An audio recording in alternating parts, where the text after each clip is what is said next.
keeping buildings safe. Paramedics.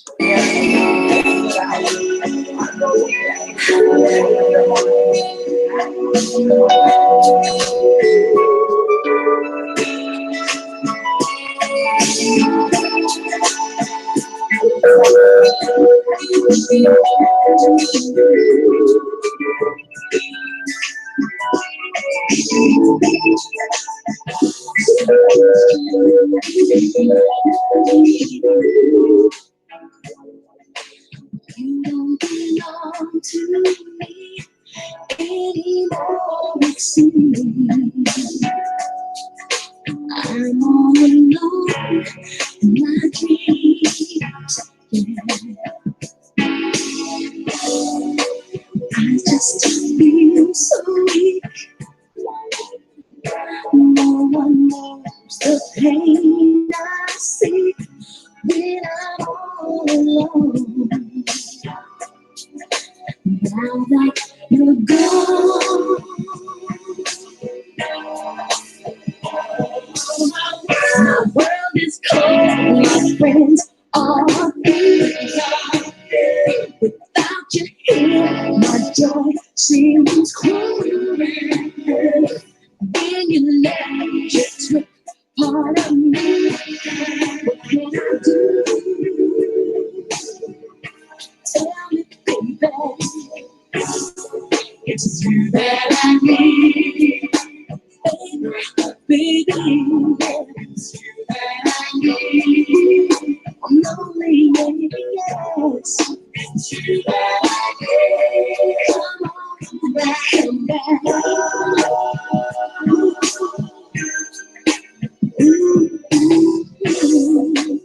Something's wrong with me. You in my life, my mystery, baby. How could you do this to me? You left me holding on to a memory. Oh, I tried to be good, to you to look close. I suddenly woke and found you gone. You were gone. Now I see my heart and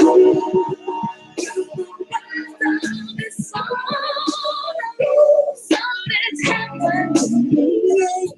My life, my destiny. My life will never ever be complete. Come back to me. Baby, baby, baby, it's you that I need. Baby, it's you that I need. No, nobody but you. It's you that I need. Come back.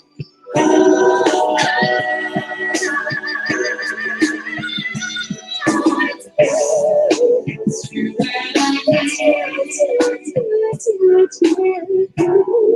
It's you that I need. Come on back, babe. It's you that I need. Come back.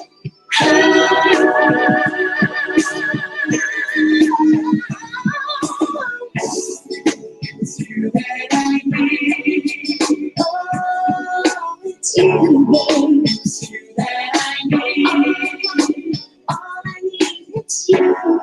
It's you that I need.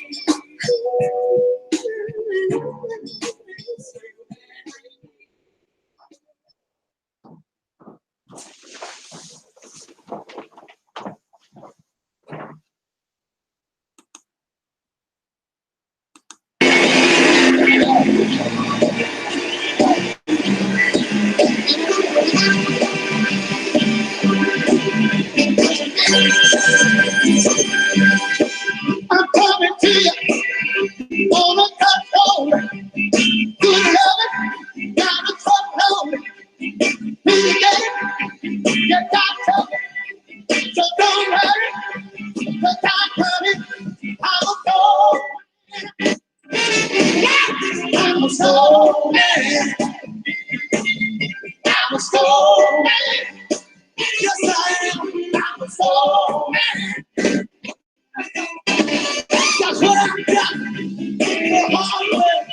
And I make it better each and every day. Slow man, don't you back, cause you ain't seen nothing in the house. I'm so mad. I'm so mad.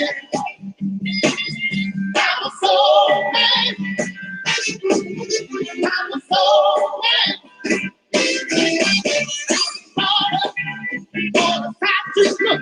I went out of love before I knew educated. I would stop. When I started loving, I can't stop. I was so mad. I was so mad. Yes, I am. I was so mad. I was so mad. What's that about? Ooh, I put you in. Oh, now you hope and be a holy boy. Yeah, yeah, yeah.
Talking about a soul man. Soul man.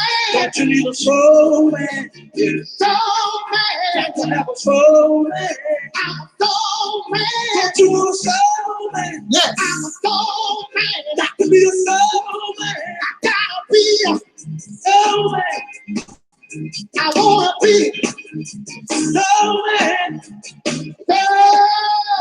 So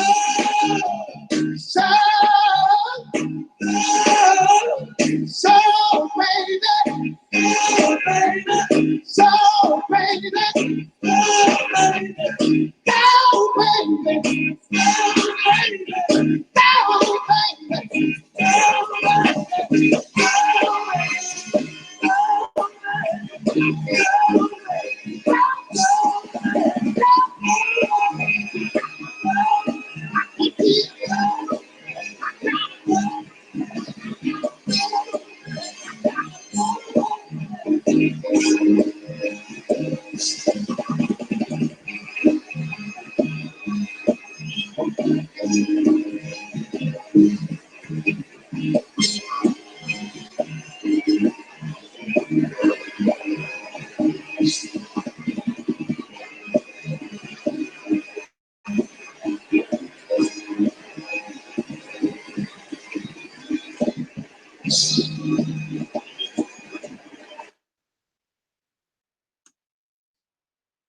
Wow.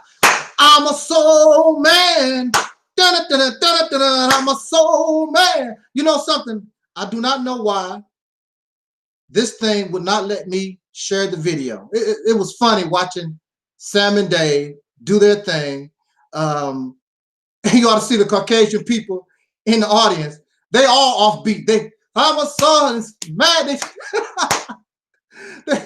The Caucasian people are all offbeat. Oh man. Soul man. That's what we are. Oh yeah, no doubt about it. We are. I'm a soul man looking like a black Muslim today. But you can be a black Muslim, You could be a Hebrew Israelite or more. You can be committed, but you can still have soul. And I am your brother, Angel Snuff Number 7. Of course, this is the Reality's Temple on Earth Internet Ministry, and I am live. Let me set this up like y'all know. Yeah, let me set this up. And I am live. Mims is in the house. Welcome to my home, Mims. I first want to get started properly. Let me do my little thing real quick, giving honor to those who came before us. In the name of our ancestors, peace forever and always, and welcome to another edition of what I call the Reality's Temple on Earth Internet Ministry. I am the gatekeeper or the host of this program. Wherever you may find me on social media, I am known as the mighty Angel Snuff Number 7, and I am your soul brother number 1. With that said, before I continue, I would like to give a moment of silence for the latest tragedy in our soul community, the loss of our young brother, 20-some years old. I believe it was in Sacramento, California. Just lost his life due to a mistake by the police, as usual. Our young brother, Stephen Clark.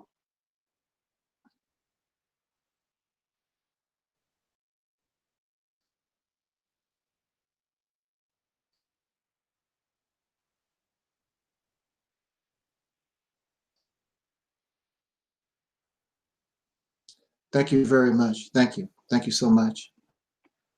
And we will definitely miss your being among us, Brother Stefan. And surely you was an asset to us as far as we know. They can't find nothing bad to say. They could even say that you had a weapon, only a cell phone. For me, these things that continue over and over again, it gets to the point where you can't even shed tears because it's like it's expected. It's a way of life. This is the norm. And I want to speak to us today because if this is the norm, if this is the norm, you don't want to change this. Certainly, we have a sincere problem. I want to offer us, we always talking about solutions. Well, I want to offer a solution.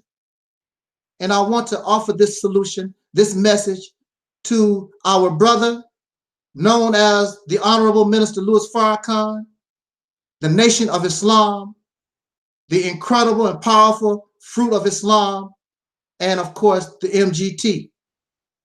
I'm directing this message to one of our most strongest organizations ever produced among us, because they are in a strategic position. They are in a position that could actually get this done very quickly if the people, see, I don't care what you want, if the people don't want it, just like drugs. You can't sell people cocaine unless they want it. You can't sell people marijuana unless they want it. They must want freedom, justice, and equality, the liberation from an oppressor. If they do not want it, there's nothing I can say, there's nothing the Honorable Minister Louis Farrakhan can say, or anyone that can say that can change that reality. You can speak to you black and blue or green or polka dot or whatever in the face. That's not going to change that reality. But hopefully, I hope that we want better. If not for ourselves, the babies that we claim that we love, the children that we bear, and we want a better future for them. So we want to try to leave things a little better for them than it was for us, like those who came before us. The reason why I can speak the way I speak and do what I do and have the privileges that I have is because of those who came before me. So as an adult, I feel it is my responsibility to do whatever I can to make that journey easier for those who come after me. Hopefully, maybe it won't be so hard and difficult like the walk that I had to take.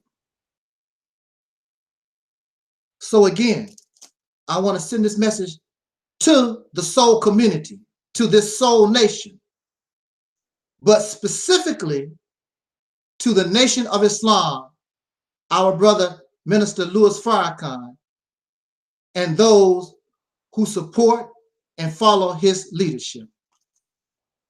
Now, I want you, for those who are listening and those who will listen later, please do me a favor because this is very, very important.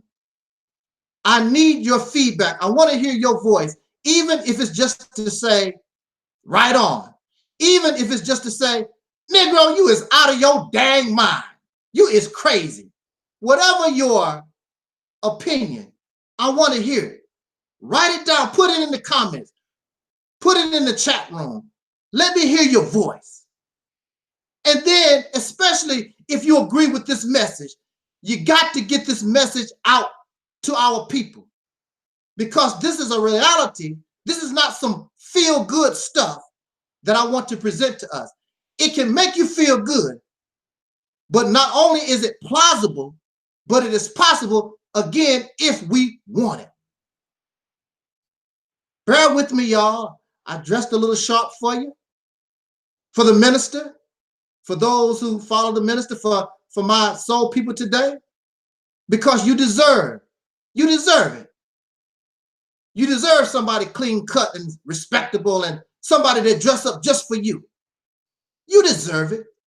Some of us act crazy sometimes, but you deserve it. You've done nothing to deserve the hell that we've been going through, going on for the last 500 years. I want to take my time. Bear with me now. If you can't really listen to me, just cut the video off right now. Go somewhere else, because I might take a little time here. I want to present this to us. We always talking about the solutions, answers. Well, I'm going to present this. And I truly feel it can work. There's no reason why it can't work. I want to talk to Brother Minister Louis Farrakhan, the Honorable Brother Minister Louis Farrakhan. I want to say this. Do we really want, as the Honorable Elijah Muhammad taught, do we really want freedom, justice, and equality? Because if you truly want freedom, justice, and equality, there's a price to be paid. There is a sacrifice. There is suffering. There is no really running around in a suit looking pretty when you're fighting for freedom, justice, and equality. In fact, the ultimate price, of course, as you know, could be your very life. Are we ready? Are we willing? And do we truly want freedom, justice, and equality? Do you know what equality is?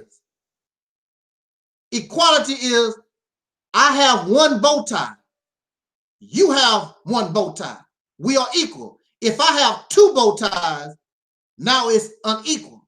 Do you truly want, and I don't care who you are, I don't care if you're the president, I don't care if you're a minister, I don't care who you are. Equality means the president, the minister, or whoever big shot title you think that you have one bow tie just like I do. Your house is no bigger than my house. Are you sure you want freedom, justice, and equality? Everybody the same? Are you sure you want that? Because there are many of us even in our small capacity, we sort of like being a little better than somebody else. And you know why, sir? Because I work harder, so I deserve more. I'm smarter, so I deserve more. I'm bigger, I deserve more. Many of us have that type of mentality. So you do not want freedom, justice, and equality. And those under you, you want them to praise you and you want them to serve you. That's not freedom, justice, and equality when somebody else is serving you, when we should be serving each other. So if I have one bow tie and you don't have nothing, then I'm obligated, and as you being my brother or sister, I want to make sure that you have a bow tie too. See, many of us don't want freedom, justice, and equality. We're not real. And many of you are experts on hypocrisy, and that's being very hypocritical. I, and this ministry, represents freedom, justice, and equality, no doubt. Have you ever seen animals in a cage?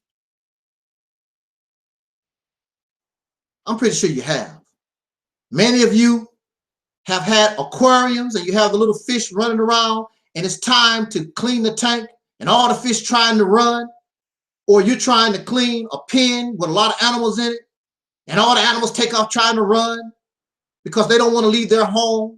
You only want to clean the pen or the aquarium.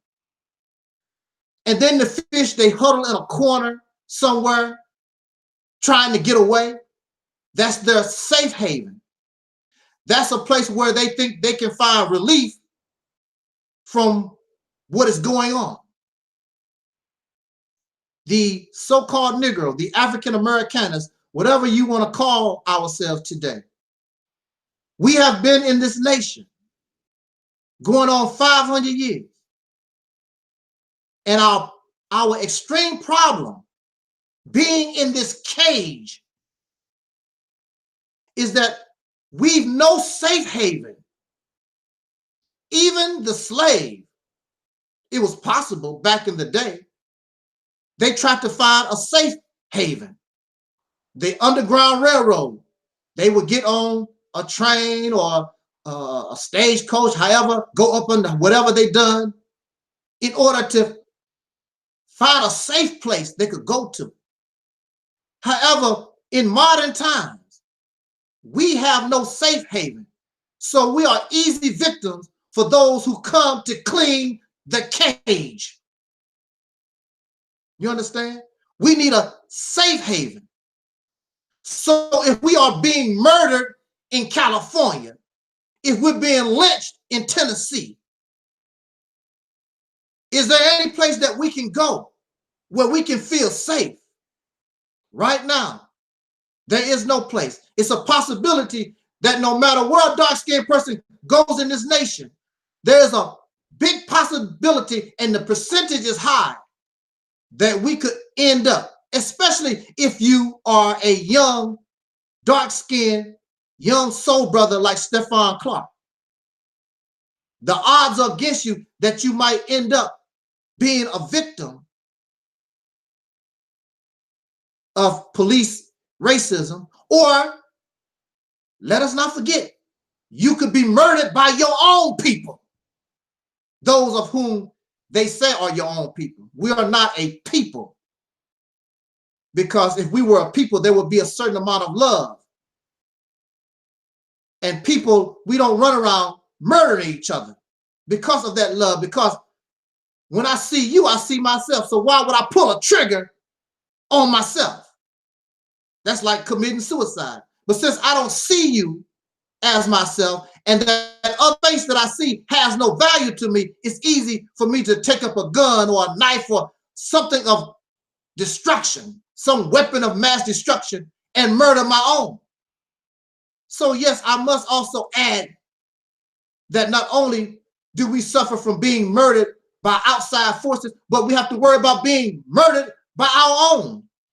And there's no place we can go to hide. There's no safe haven. We want to talk about the creation of a safe haven. We want to talk about in that creation of that safe haven. Oh, wow. I am so, I am very tired, but also at the same time, I'm happy because I know the possibility. I also have some personal good news in my, my journey to continue to meet my soul sister, Terry Ellis. I can't talk about that right now, but I feel I'm hyped up. I'm hyped up about this conversation. So please give me your feedback. And if you feel worthy or this is something that we could do, then we need to get on the ball and share it. It makes no difference where it comes from. And see, if you are a believer in God, you should know that if it's viable, it must be something that comes from God. You can't be tripping off the vessel that it comes from. If you don't like me, you don't like me, and so you're going to deny your own salvation because you don't like me. That's crazy.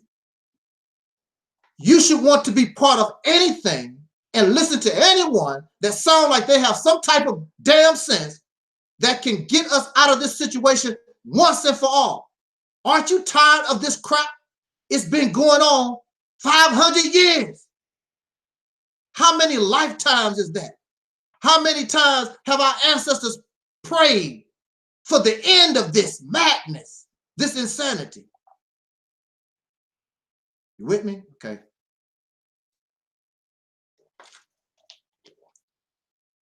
I want to talk to the Honorable Minister Louis Farrakhan, the mighty FOI. Y'all mighty just like me. Mighty Angel Snup Nup 7, the mighty FOI, and our soul sisters, the MGT. I want to give you just a brief history of myself. Well, you don't need to give a brief history of yourself. All those videos you talk about Farrakhan, negative videos. So you say, or you think. I'll talk about that in just a second. I joined the Nation of Islam in 1981, probably around July or August, in New York City. I forgot actually which borough it was. Brother Maurice X, who is now Dr. Maurice Muhammad, was speaking that day. My original intent coming to New York City, I was an inspiring entertainer. I wanted to sing, I wanted to dance, I wanted to write music, the whole entertainment thing, being inspired by the late and great Michael Jackson. That was my intent. But as many of you know from watching these videos and learning about me, I was introduced to the teachings of the Most Honorable Elijah Muhammad at a very young age. Exactly how young I was, I don't remember, I don't know. But I always wanted to be part of the Nation of Islam. So I listened to Brother Maurice X, and as always, the ministers of the Honorable Elijah Muhammad are dynamic speakers, very articulate, set that emotion up inside of you, and it rekindled my love for the teachings of the Honorable Elijah Muhammad. And so I decided within the time that Brother Maurice was speaking, I decided that it was more important being 18 years old, it was more important for me to be a fighter in the struggle for liberation than it was to sing and dance and buck shuffle and all that kind of stuff. I already know what that's about. And when Dr. Maurice Muhammad asked the people who wanted to join and help the Honorable Minister Louis Farrakhan, of whom I did not even know who he was at the time, help him rebuild the teachings of the Honorable Elijah Muhammad, I was so happy. Yes, I'm ready to do this. I was told that Professor Griff was also a follower of the teachings of Elijah Muhammad under Minister Farrakhan in the same temple that I joined. I don't remember Professor Griff. I forgot. You know, so many brothers. I don't know if I had. I'm pretty sure I had to know Professor Griff. I don't really remember, because my time in New York City was going to be short, and that's sad. I'm going to talk about that real quick. When I was growing up in the Nation of Islam, during that time, being 18 years old, I must tell the truth. And I give people credit where credit is due.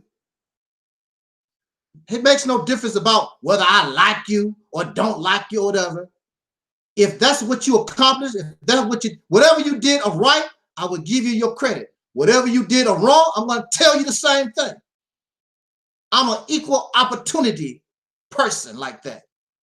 Right or wrong, I'm going to give you your credit.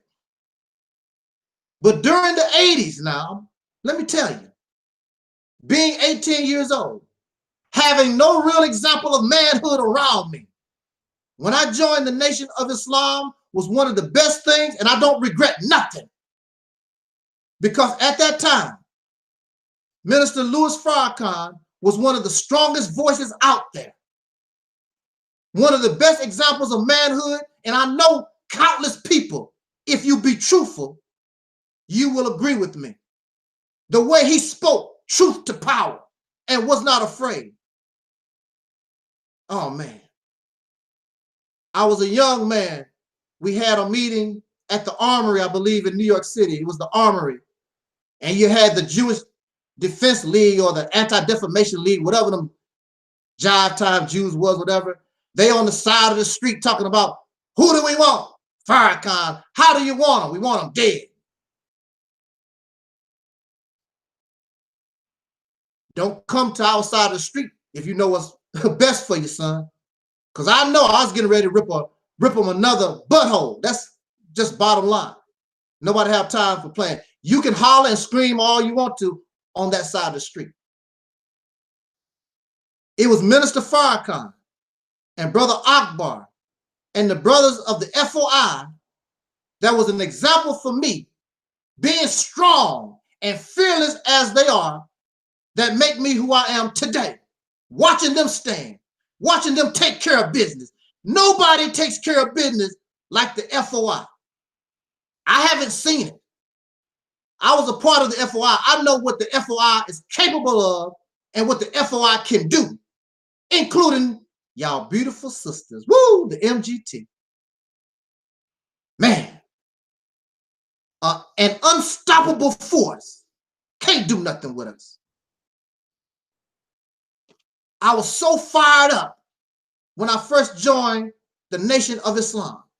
The only thing I wanted to do was spread these teachings. I know how Brother Malcolm felt when he first learned and when he first got an opportunity to spread the teachings. He was fired up, didn't want to think, nothing else was on my mind. I didn't want to hear nothing. Out in the street with the final cause, talking to people, shaking hands. I did not do what y'all do.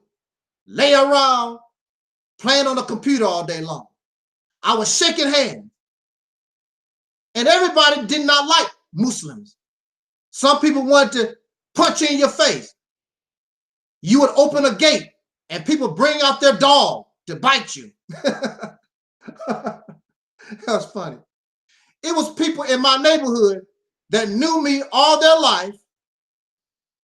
But when I became a Muslim and wanted to talk to them about Islam, they would bring the dog out. Don't come in my yard. It's funny.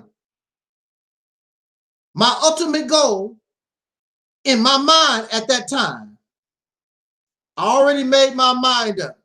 I wanted to be the national representative of Minister Farrakhan. That's what I wanted to do. That was my goal.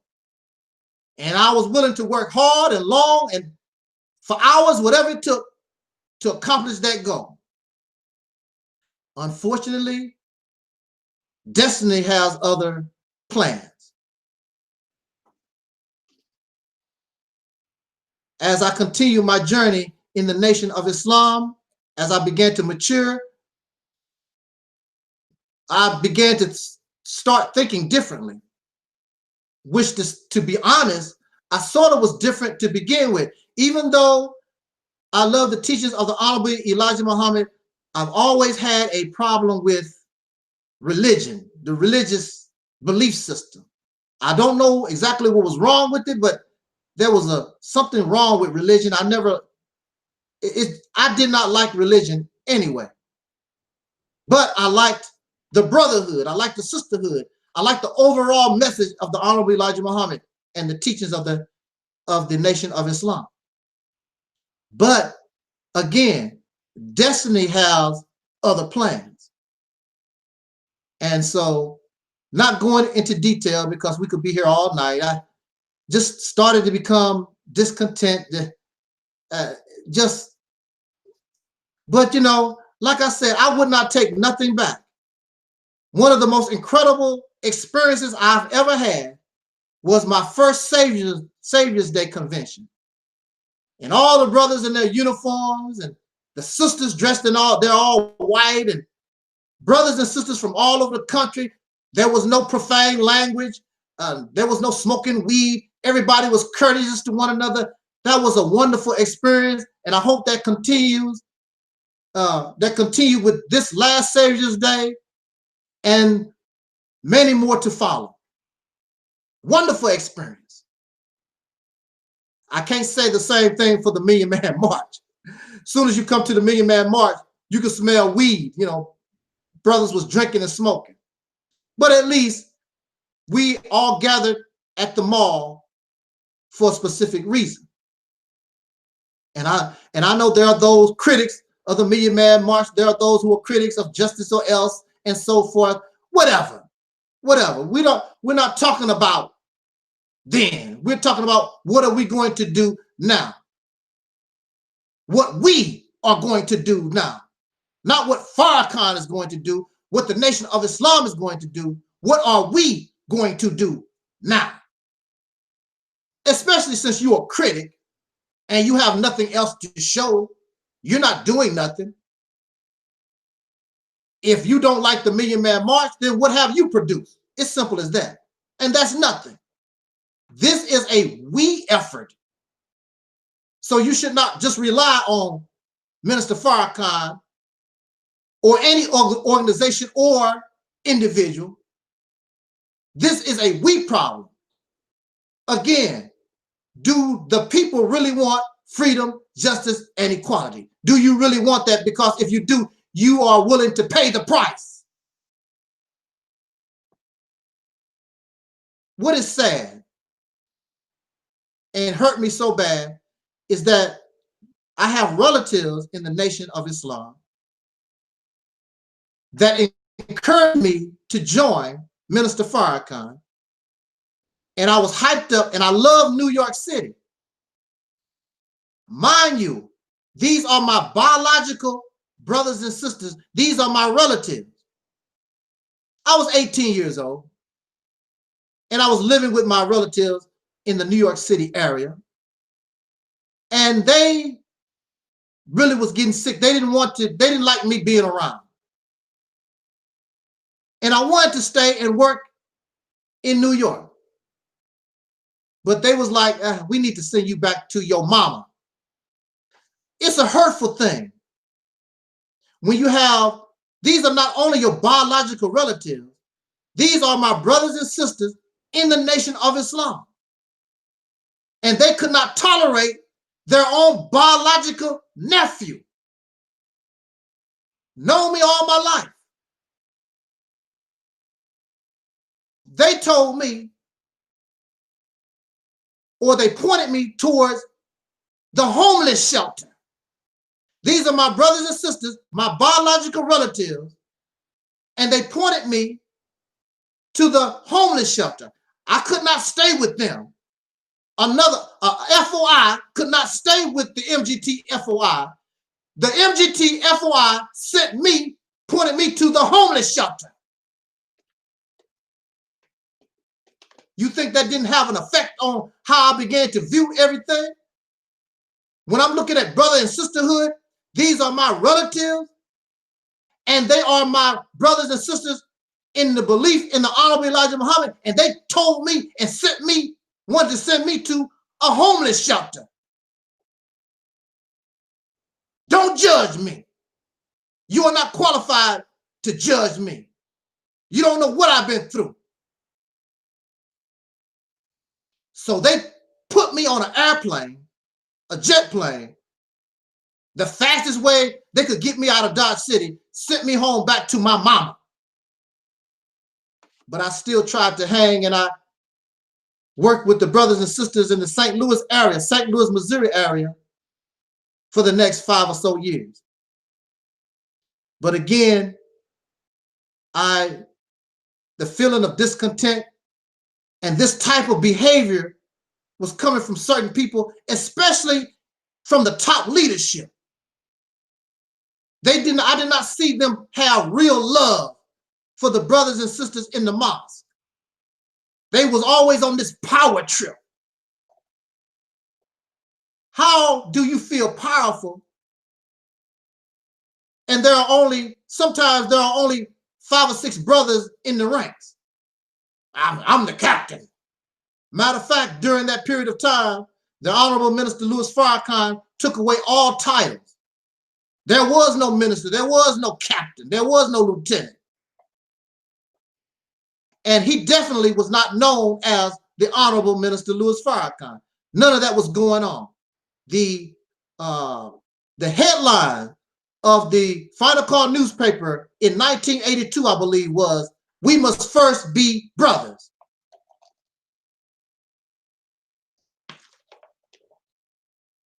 You are in no position to judge me. So, as time went on, I just couldn't do it no more. And I was always insubordinate. The Honorable Elijah Muhammad gave the Fruit of Islam a book called The Meaning of FOI. And in the meaning of FOI, the Honorable Elijah Muhammad taught me, not Minister Farrakhan, not Malcolm, not no minister. Elijah Muhammad taught me, as a fruit of Islam, I am not a robot. I can think for myself. So why do you have a problem when I think for myself? Answer me this.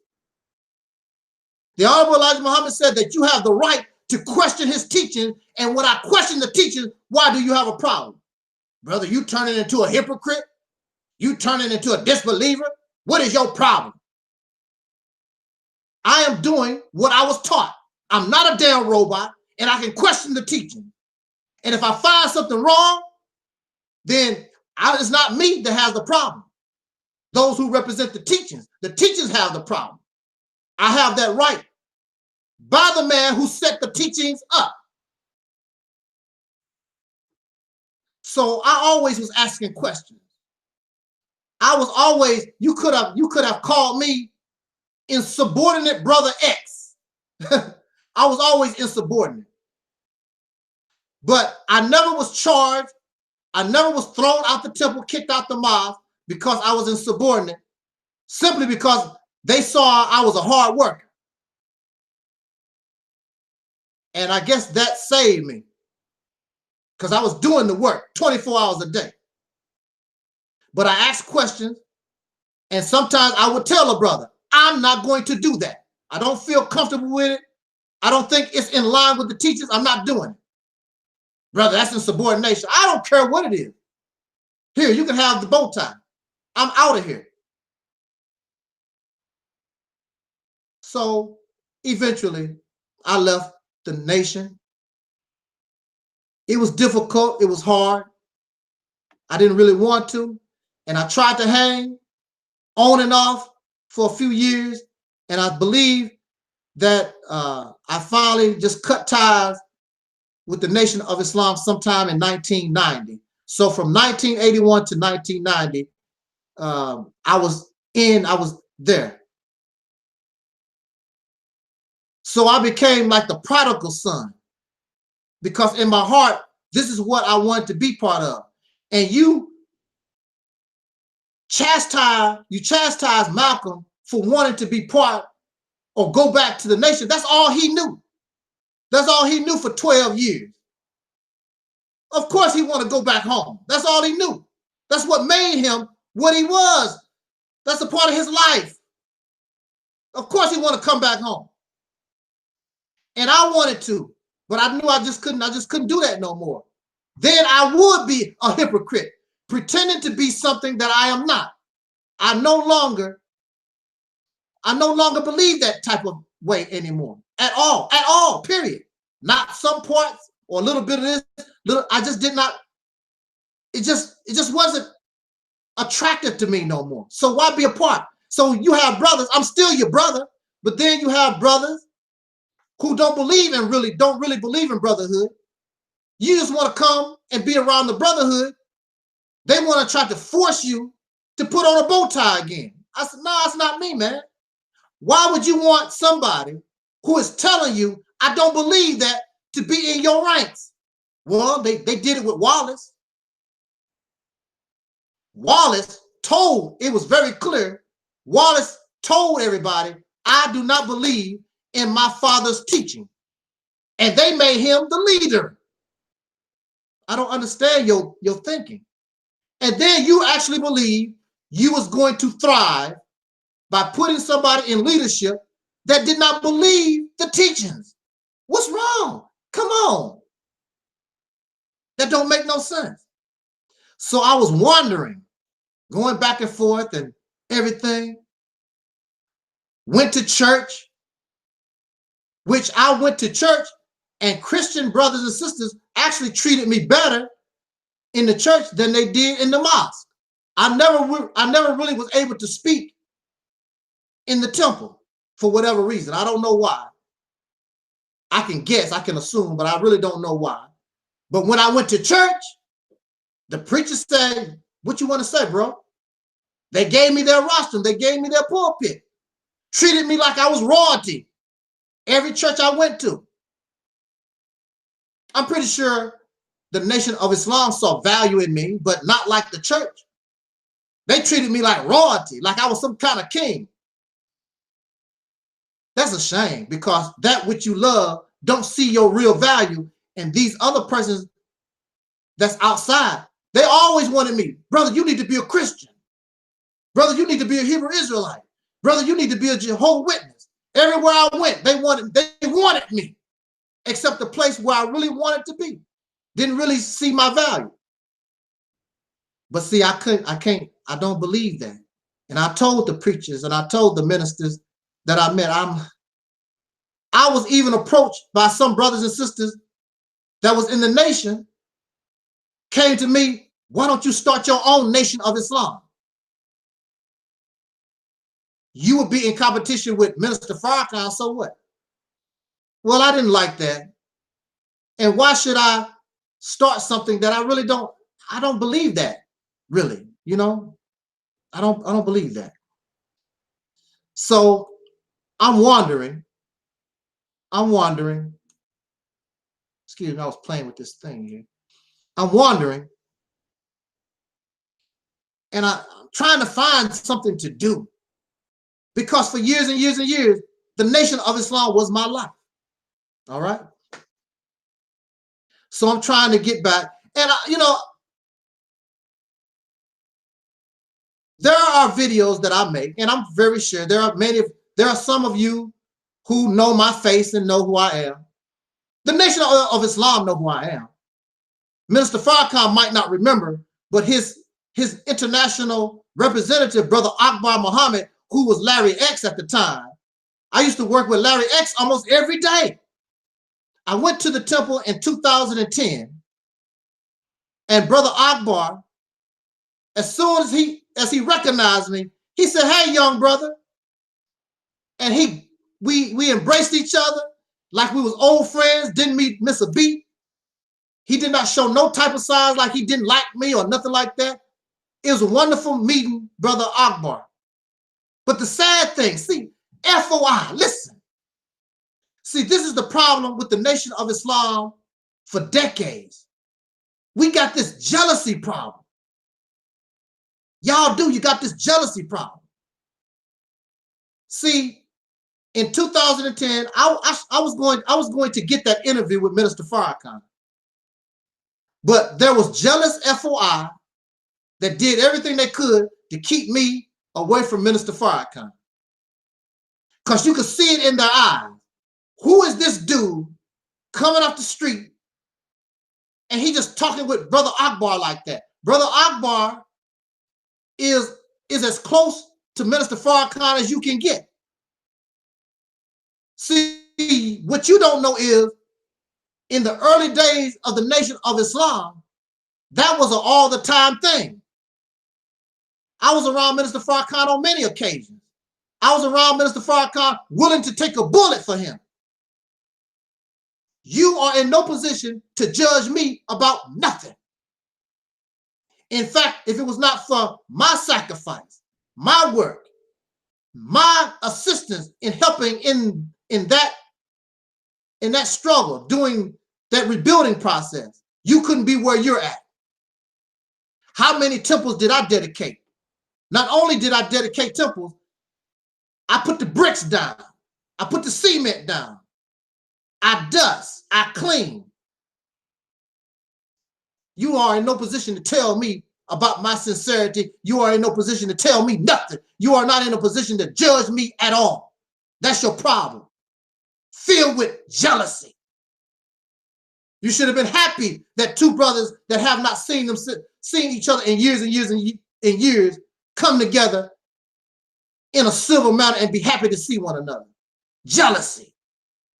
Because you want to talk to Brother Akbar like that. You want to get close to Minister Farrakhan like that. Here I am off the street, and I was there before you was. They know who I am. They know my family. I don't want to take too long on me. I want to talk about this proposal. This proposal. And, I respect Minister Farrakhan. Has nothing to do with like or dislike. I respect him because he's my elder. I respect him for the good things that he has done throughout the years. In fact, if it was not for Minister Farrakhan, the chance of me talking and speaking to you today probably would not even happen. And that's just the reality of it. And I represent the Reality's temple. I have to tell that truth whether I like it or not, which I don't. It's cool with me. I don't have no problem with it because that's what happened. He's the reason why I'm here. His rebuilding the Nation of Islam is the reason why I decided not to be an entertainer. There are very few people that I actually wanted to meet. Very few. I did want to meet the late and great Michael Jackson. I did. I'm not a fan. I'm not fanatical. I just would like have to met and spoken with Michael, shook his hand, and told him how I admire his music and how he influenced my music that I was trying to do. No more, no less. It has nothing to do with being fanatical. And just recently, I wanted to meet my soul sister, Terry Ellis. And then, to be truthful, I did want to really get close to and speak with Minister Farrakhan, of which I was able to do on several occasions. So I'm wandering in the wilderness, and I decide to try to return to entertainment which I really did not like. I liked it, but I really didn't care for that, really. And in my dealings with certain idiots trying to do that, I end making bad decisions, being hard-headed, being stupid, I ended up being incarcerated. And that incarceration caused a great change. Some people say for the worse. I say for the better. Because that incarceration, many people, when they become incarcerated, they turn to God. The exact opposite happened to me. I turned away. Well, I always question religion, but I actually turned all the way away from God, spirituality, and all that. My mind became liberated. All the things that I thought I knew, I cast them away and started all over from scratch. And there was only one God I was interested in, and that was who I am, me. All these other spirits and gods don't mean nothing to me. I cried out when I was incarcerated. I cried out for Allah. I cried out for Jesus. I cried out for Buddha. I cried out for the devil. Look, Mr. Devil, if you can get me out of here, I will worship the devil. I want out of here. The devil did not show up, unless the devil is the white man, y'all. The devil didn't show up. Allah didn't show up. Jesus didn't show up. I wrote every black organization, including the Nation of Islam, all the black lawyers, the Urban League, the NAACP. I wrote everybody trying to get help. Nobody helped me. No God, no people, no nothing. So I am on my own. You cannot judge me because you didn't help me. When I was locked up, you didn't come to my aid. You only want me because you can use me? You the one with the problem. You only want me around so I can do something for your ass. I'm not going to be used like that. I'm sorry. You better go somewhere else for that. Not going to happen. But that experience changed my whole way of looking at things. And when you are in a situation that we find ourselves in, the descendants of slaves born in America, having dark skin, the people that I call soul, you're going to need a different view, a different way of looking at things, because clearly what we've been doing, even though some of it may have been successful, what we have been doing in the past clearly is not working. We have to try something different. And then you try to do it for a little while. If it's not working, you got to back up and try something different. The way we do the same things over, marches and protests, voting, education, money, all this stuff that y'all doing over and over again, and you're still in the same condition. And you wonder why. When you are in the same condition, doing the same thing over and over again, they call that, and you think that, and you're expecting a different resolve, that is called insanity. When I was locked up and I was fighting these crackers trying to hold me for the rest of my life, they became my for real enemies. These people, because I would not submit to them, they wanted me dead or locked up the rest of my life. And they told me, without their help, I would be locked up the rest of my life. What I am trying to do is impossible. Nobody has been released without their approval in over 100 years. 100 years. Nobody has been released. Well, like they say in religion, well, I'm speaking to you right now. And the devil thought that he had me. He said he was going to lock me up for the rest of my life because it was impossible. Nobody had escaped them in over 100 years. But when you look into God and yourself, amen. Can I get an amen? When I searched to the God of myself and start using my brain, because God gave me a brain. Why don't y'all learn how to use it? Your brain is good for you. Use your brain.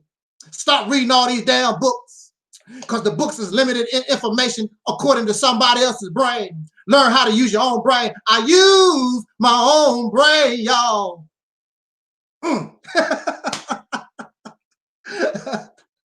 I use my own brain, and it gave me the solution. And I did not hate the white man. I did not hate the Chinese man. I used whatever man I could get my hands on so they could give the information in their brain so I could learn, so I can develop, so I can find a solution to my problem. And guess what? I'm talking to y'all now because your brother done the impossible. I've done the impossible on an individual level. I've done the impossible. Nobody ain't done that in 100 years. Well, family, the winning streak is over. The 100-year drought is over. Let the rain fall because I'm bringing in the thunder. Woo, don't you love it? Man, do you know how I felt when you see your enemies crumble at your feet? Do you know how it feels when you see the sadness and look like they're getting ready to cry? When your enemies lose. Here I am, one little guy fighting the state of Missouri, using the tools that they created and beat them at their own game. We can do the same thing, y'all. Well, woo, Yes, Lord. Yes, Lord. If you want to praise Jesus, do it. If you want to praise Allah, whoever you want to give credit, but use your brain. That's what I've done. That's what it's going to take. Use your brain. Your brain is flexible. It is you who keeping your brain and your thinking process rigid. That's not going to work in our situation. We have to have our brains able to be flexible. You have to stop thinking in these rigid forms of thought.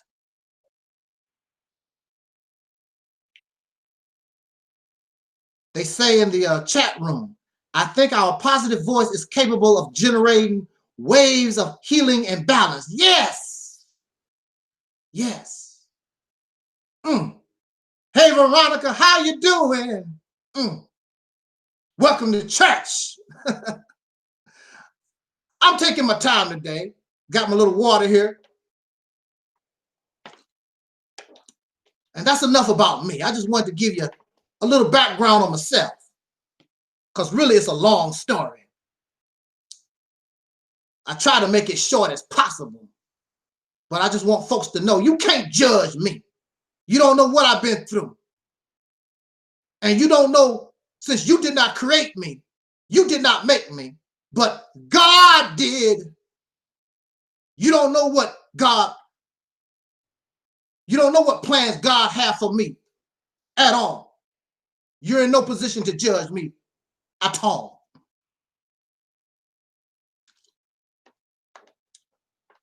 I respect the Honorable Minister Louis Farrakhan. I respect the FOI. Ooh, and the beautiful MGT. Wow. Just thinking about MGT. Oh, wow. I'm sorry, Terry. See, Terry Ellis is not an MGT. In a way, yes, you are, sister. And, you know, I want to say this, too. Now, I'm wearing the FOI, the Nation of Islam. That's how we dress. Technically, I'm still a FOI, whether you like it or not. I am a child of Elijah Muhammad, whether you like it or not. Whether you like it or not. Elijah Muhammad is my daddy, just like he is of yours. And there are people, that's where I come from. There are people who talk about the hand signs. I don't know what hand signs you talk about. When most people begin to talk, they just move their hands. I am not a Mason. I don't know nothing about Masonry. None of that crap. I don't know nothing about it. I was taught in the Nation of Islam that this bow tie represents wings. See, it's like the shape of a wing. If it was big, put it on your back, it'd be like wings. Because we are angels to our people. I'm an angel. This is Angel Snup 7 channel. I am Angel Snup 7. I am an angel. So all that masonry stuff, the signs with the hands, I was gonna make a sign with my hand, but that'll be sort of profane. And you tell me what Mason that sign represents. Oh man. Oh. Is God in the house? I think God is, but it's not the type of God y'all thinking about. And even so, God gave us a brain. We refuse to use it. We want to listen to other people. If you listen to other people all the time, there's nothing wrong with listening to other people. But when you begin to depend on them to think for you and you don't want to use your brain, you are doing your own self a disservice because you might have the answer. You look into somebody else for the answer and you had it all the time. Just like the story of Dorothy and the Wizard of Oz. She's going everywhere. I want to see the wizard, the wonderful Wizard of Oz. Da, da, da, da, da, da, da, da. And then come to find out the wizard was just an ordinary person. He didn't have no power. And Dorothy had the power to go home all the time. She didn't have to go find the Wiz, the Oz, whatever his name is. The Wizard of Oz. The power she was looking for, the power she was looking for somebody else, she had it all the time. Man, think for yourself. Use this for a change. Like my teacher told us when I was little, put on your thinking cap. Now I want to leave that and bring the proposal that I would like to say and present to Brother Farrakhan and the Nation of Islam. And why do you want to approach the Nation of Islam? Because the Nation of Islam, whether y'all like it or not, is the smartest, the most intelligent, the most organized, the most disciplined, the most influential group that we have in this country at this time. Call me a lie. Minister Farrakhan in 1995 called 1 million men to Washington, D.C., and he got 2 million. Who else since that time has done that? Nobody. Well, you see, yeah, but Farrakhan, it don't make no difference. Who cares about the past? We're talking about the now. If Brother Farrakhan, if you really want to leave something on the map and you will never be forgotten in prosperity, I'm going to offer you a proposal. And if we, not you, not just the Nation of Islam, if we can pull this off, woo, let me tell y'all something. Are y'all ready to go? Are y'all ready to get on the soul train? Choo, choo, choo, choo, choo, choo. Are y'all ready? You ready to get on the soul train? Okay. Let me get a little drink. Here we go. What I want to present to us is very simple, yet complex. And the complexity comes simply as you just don't want to do nothing. That's what makes it complex. That's what makes it technical, because really it's simple. Minister Farrakhan was talking about in one of his speeches, he was talking about a little boy was teaching him, and he was proud. Minister Farrakhan, you was proud to say that this little boy was teaching you something, because he was teaching you something about ants. And this is the reality's temple on earth. My teacher is nature. My teacher is the listening to the subconscious mind. So this little boy was teaching you about ants. I'm gonna give you an example. Ants are one of the most successful life forms on this planet. Ants can be found on every continent except Antarctica. You know why? Because it's too dang cold and the ground too dang hard to be trying to drill through, and you don't have no real resources in Antarctica. But everywhere else, you're going to find some kind of ant. Ants are well-disciplined. Ants are smart. Ants are intelligent. Ants are organized. Ants are unified. That makes them some bad mama jamas. Now look, I was watching one of those nature programs, and this big centipede, okay, this bottle is the centipede. This big centipede was rolling around, and these ants start coming. Now, look how big this centipede compared to a little ant. I wish I had something to compare the sizes, but we don't. Now, one ant can't do nothing. One ant can't do nothing with this centipede. However, when the ants worked as a team, these little small ants took down this large millipede, this big caterpillar looking thing. Oh, wow. See, let's learn from the ant. I want you to keep that story in mind when thinking about the ant. See, look, your oppressor, woo, your oppressor is like that millipede. But if you work as a team, and look at this, I'm going to combine this with something. How many of you have ever taken martial arts? Raise your hand. Wing Chun, what'd you say? Wing Chun Kung Fu, you took that? Okay, that's cool. Karate, okay. Now, anybody in martial arts know, when somebody gripped your hand, what's the first thing that you do to break the grip? You do not attack the whole hand. Use your whole hand against their thumb, against one of the fingers, because your whole hand is stronger than one of their fingers or their thumb. That's what you grab, and you break the grip. You break the grip by twisting against the weakest part of their hand. See what I'm saying?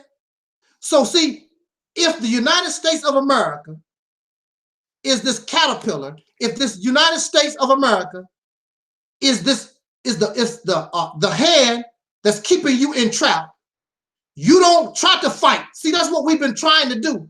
We always talk about the United States government.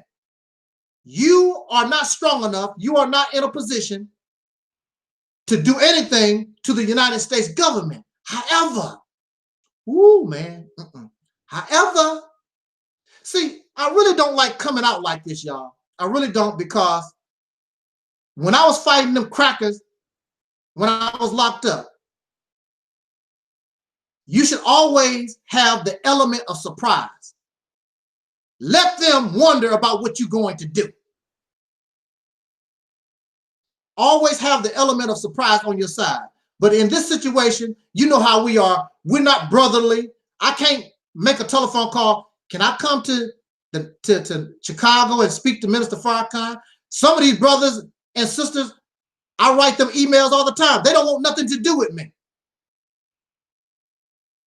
You can't talk to them.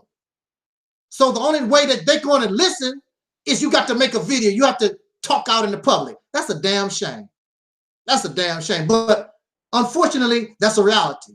But it's all right, because if you do it right, when I made my move on those devils when I was locked up, it didn't make no difference whether they knew or didn't know. They weren't going to stop my activity because I was just that good. And if you think, see, it goes back to using your brain. Let your brain sit back, turn off the lights a little bit, stop thinking about somebody's panties, stop thinking about somebody's underwear, stop thinking about all these crazy stuff, things that we do. Sit back, concentrate. How am I going to get this? How am I going to do this? Stop thinking about getting high, getting drunk. Think about how I have an enemy. I have a millipede. How am I going to beat this fella? That's the way you have to think. Because I'm not strong like this cat. I don't have the power. But clearly, he can be taken down. Now, so what are you going to propose? Keep in mind what I just said, brothers and sisters.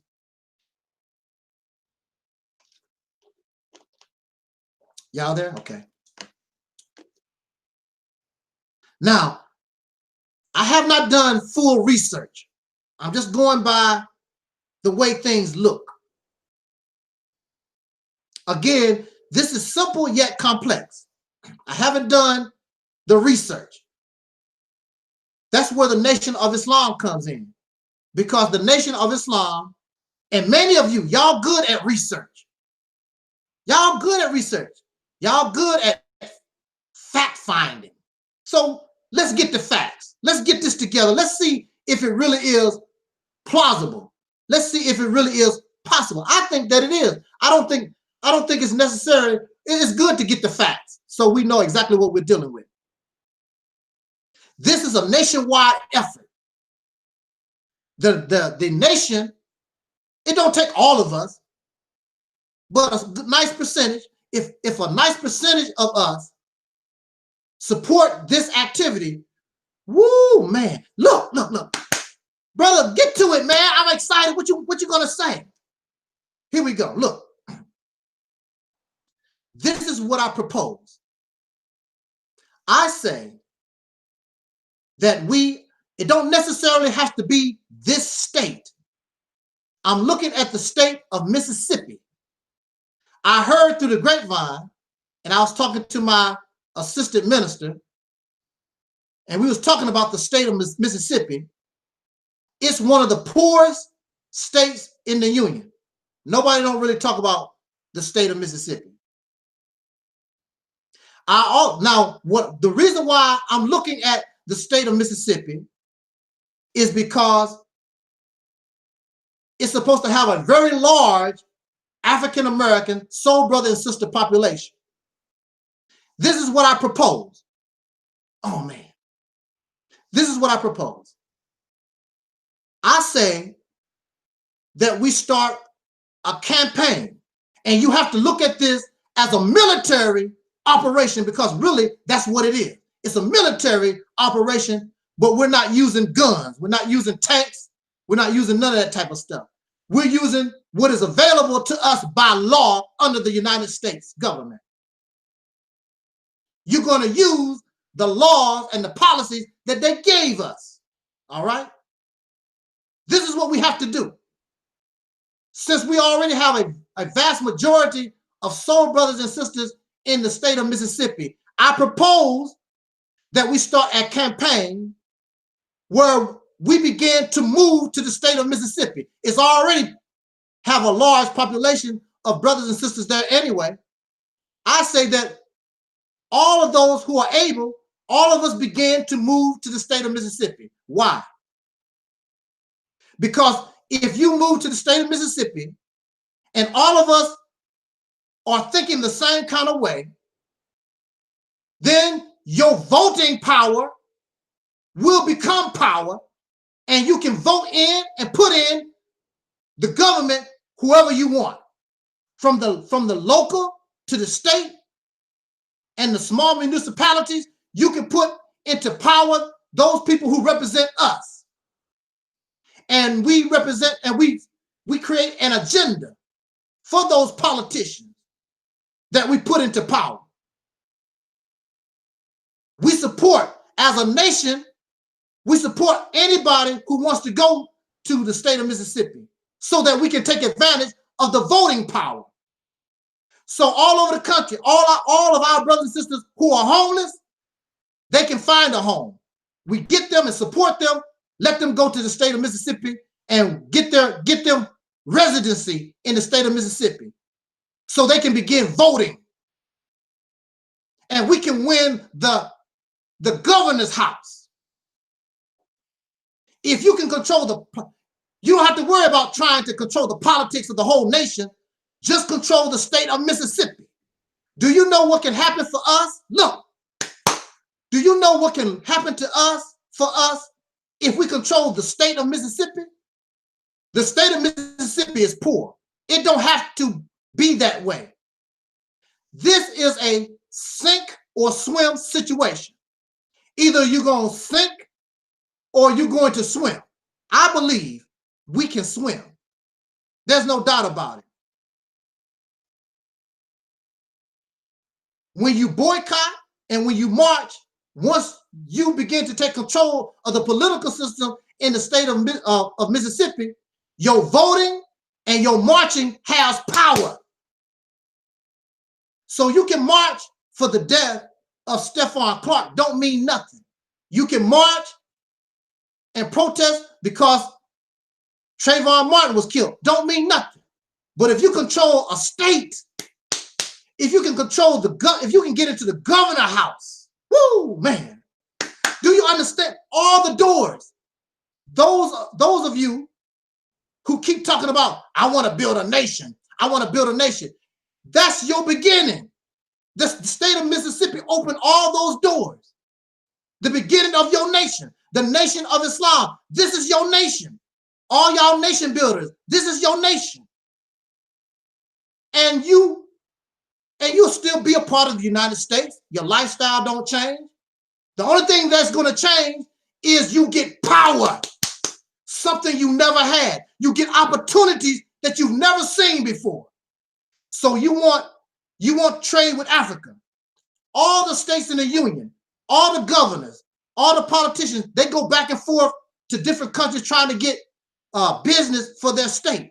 You can trade with Africa or China or whoever the hell you want to start business with. Put our people to work.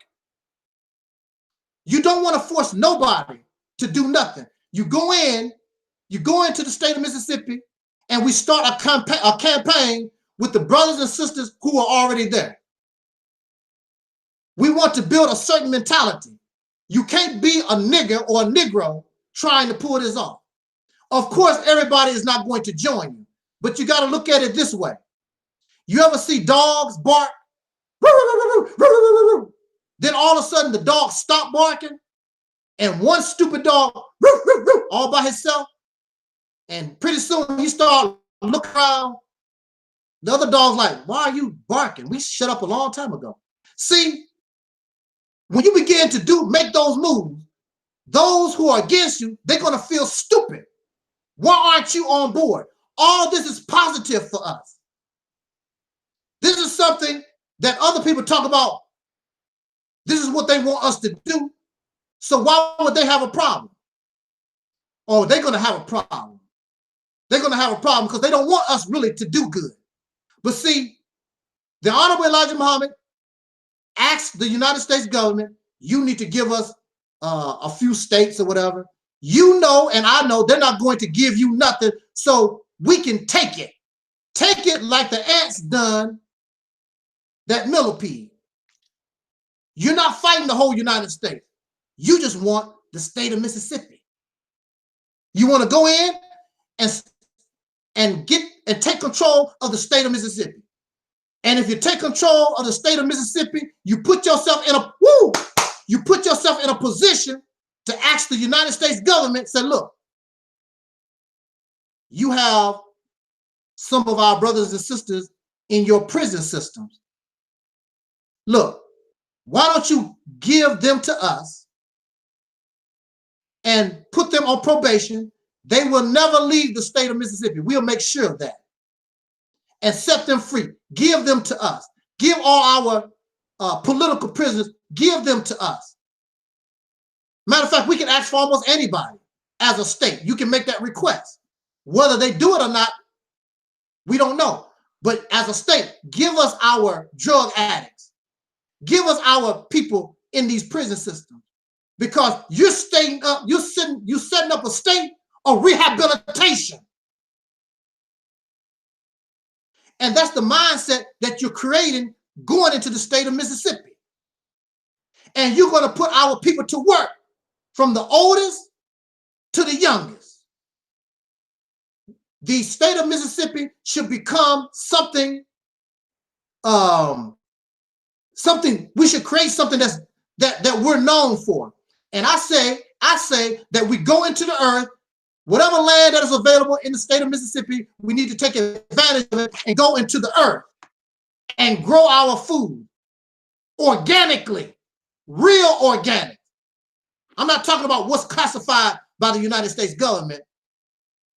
If we can go into the earth and produce real organic milk, real organic chicken, real organic tomatoes, real organic everything, we can become the state of organic food. There's a big wide market all over the planet for organic, real organic food. That's what we would be known for. And that's where the strength of our business. Not only are we feeding ourselves, but we are creating an economy based on something the world wants, which is organic food. This is a team effort, and it's more and more important for the preachers and the pastors and the ministers, all those in the religious community. You must really go to work and be out in the street so that we can encourage our people to stop drinking, stop drugging, and all these other things that is hindering our progress. And while we work, when you are successful and people see what they build with their own hands,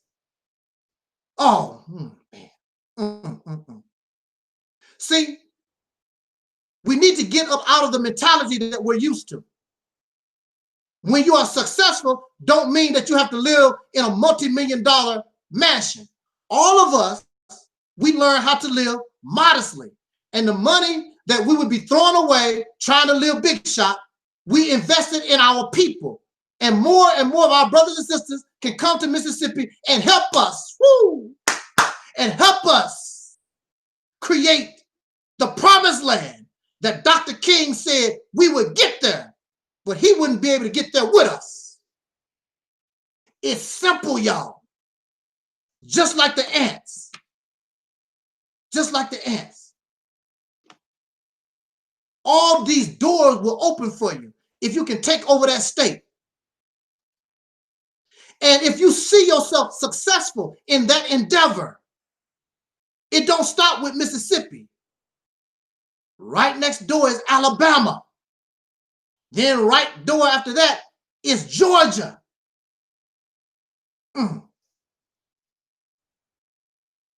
You just don't know everything that you thought you wanted in life.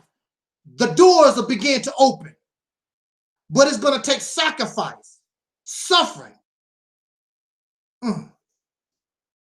maybe even death. But it's worth it because freedom, justice, and equality has a price. We have to be different. We have to encourage our people to be righteous. You understand? Living a righteous life will give you heaven on earth. Mississippi will become your heaven. Alabama will become your heaven. Georgia will become your heaven. You don't have to go thousands and thousands of miles away to Africa. But when you are successful doing that, look. If you are successful in doing that, look what you can do for Africa, for those of you who love Africa. everything begins to open up. The heavens begin to open up for us.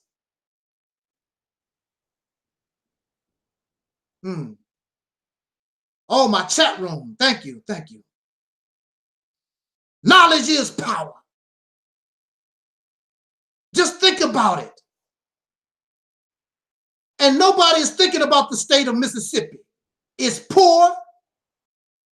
Nobody cares nothing about Mississippi. It's there for the taking. The Million Man March is wonderful. We don't want to degrade the Million Man March. We don't want to degrade justice or else. We don't want to degrade the March of 1963. But this, yo, woo, I'm jumping for joy in my seat. If we can get this and begin to pull this off, our suffering, our sojourn, our hard sojourn in America will be over. The heaven on earth that the Honorable Elijah Muhammad spoke about will become a reality. If you want it.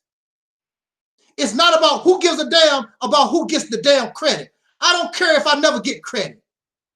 I just want the job done. I want to be on the winning team. That's all I care about. I want to be able to go to the state of Mississippi and feel like I'm in heaven, because that's exactly what we would be doing. We would be creating heaven on earth. And everybody, and don't think, and everybody is going to copy you. Everybody else is going to want to do the same thing. But we want to be able to do it first. We have to do it first. And I believe if we do this right, like I said, there's a lot of things I want to talk about. I can't do it on a video. But if you do it right, I truly believe that our Hollywood community, our music community, our business community, brothers and sisters that would have nothing to do with Black struggle, I believe they would get on board, whether it's directly or indirectly, because they see that you are serious and you really make it move. And we're going to do this with or without you. Working together. A system of checks and balances. I also want to refer you to my video. It's going to be in the description box. Real solution for the problems of Black people in America. So we put you put that video by this video side by side. We have to organize. We have to organize, unify as a people. I know you hear it all the time. But see, don't depend on all the people. We have enough. I know that we have enough soldiers. We have enough those with sincere hearts. We can get this job done. And believe me, all the rest will follow. They really don't have too much of a choice because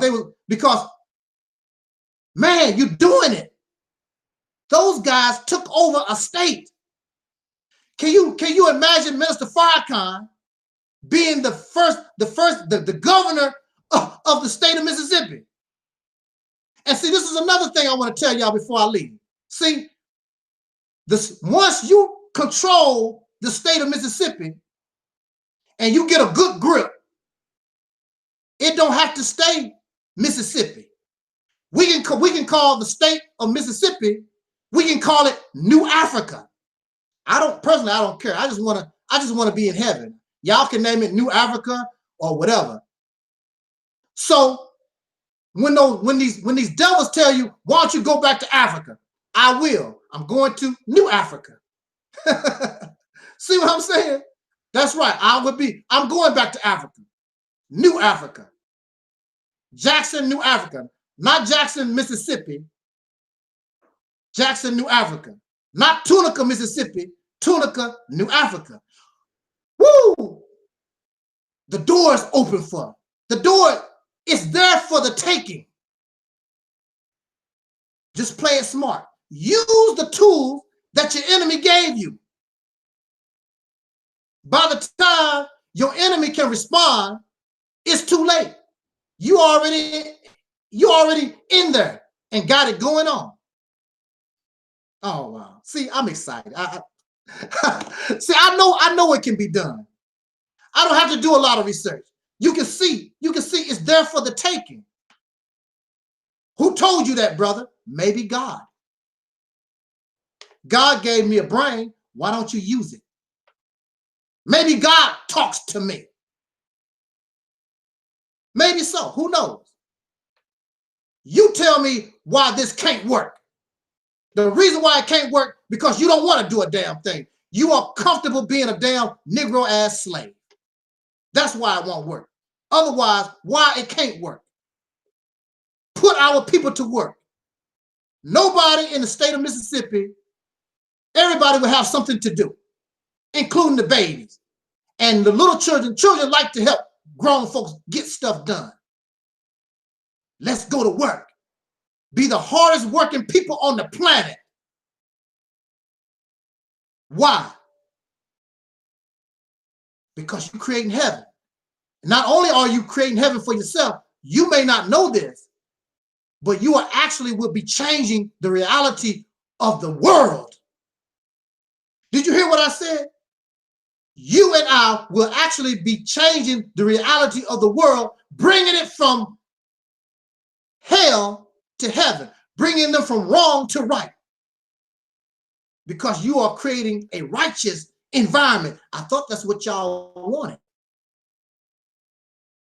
Nothing involuntarily. But I can guarantee you, when people see a certain way of life, you can have fun being righteous. You can have fun working real hard. You can live a good life and don't have to be greedy, trying to buy all the houses, trying to buy all the cars. Learn how to love yourself. When you go to the state of Mississippi, when you see a black man, you see God. Can the church say amen? When you see a black man, you see God. When you see a black man, you know he got soul. He's a soul man. He's a soul man. Yes. Woo. I'm excited. I know it can be done. The best people that can get this done and be successful, who can lead the charge, because you are leaders. When I was in the Nation of Islam, I was told I was a leader. You are the leaders. You are the general. Let's go to war, general, and lead the charge. What you want to do? We're getting ready to create heaven on earth. You can take control of the state of Mississippi. That's exactly what you've done. You open the doors. And you know what you also have done? You've done the impossible. You've done the impossible, just like I did. Them Negroes would never get together. They'll never be nothing. You made people alive. You've done the impossible. And all our patriots from the past, from Malcolm to Dr. King, Elijah Muhammad, Denmark Vesey, Paul Robeson, and the list goes on and on. All of them can finally rest in peace and say, wow, they finally made it. Our children finally made it. It's time. Even your books, your holy books say and told you it's time. The only thing holding you back is ourselves. So jot down your comments. Give me some feedback. I would hope that somebody who represents the Nation of Islam or just brothers and sisters, FOI, MGT in general, come speak to your brother and let's talk about this, because I really truly feel that it's not something that makes us feel good. Because when you think about it, it should make you feel good. But it's plausible and it's possible, and it can become a reality quicker than you believe. And finally, before I take my last breath, Brother Farrakhan, before you take your last breath, maybe it's possible before they lay us down for the final time, we can really rest in peace knowing you know, they're going to be all right. And you can feel good about yourself because we had something to do with that. And we will be the greatest generation ever produced by these so-called Negroes. We will always be remembered. We created heaven on earth, and we were able to break this evil and wicked cycle that has been going on for thousands of years. We were able to destroy it once and for all, and it never raised its nasty head again. I love it. I do. I love it. I love it more than I like Terry Ellis. Come on, Terry. Come on now. So I'm out of here, y'all. Let that marinate, and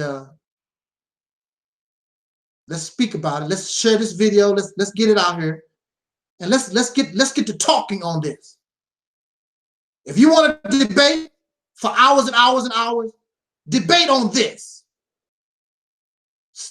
Who cares about what Elijah Muhammad did 50 years ago, Malcolm did, and what the Egyptians did 5,000 years ago? Let us debate about how we are going to change reality right now and make it better, if not for us, for our little babies that come after us. It's our responsibility as adults. Or are you the boy that the cracker call us all the time? With that said, y'all, I want to thank everybody in the chat room. I hope that my proposal was worth the wait to hear, and I think that it is. That's right. Those who dwell in the past are doomed to repeat it, says the chat room. That's true. That's why we should stop dwelling in it. Learn from the past, but don't dwell in it. Because right now, some of us are caught up in that mentality. I don't have time for it. I would like to see us successful. And when I take that final breath, I want to be able to say in my mind, they on their way. They are on their way. So to my chat room, thanks. I would like to thank everybody for participating in your comments. And I hope that you would, once the video get posted, I would hope that you would say a little something once the video get posted, because you know how it is. I don't know. I think they're starting to show the comments on these live chats later on too. But anyway, give me some feedback. Let me know what you think. And just like Don Cornelius always said in pardon, until next time, y'all, this is your brother, Soul Brother number 1, Angel Snuff number 7. And I wish us love, peace, and soul. Till next time, y'all.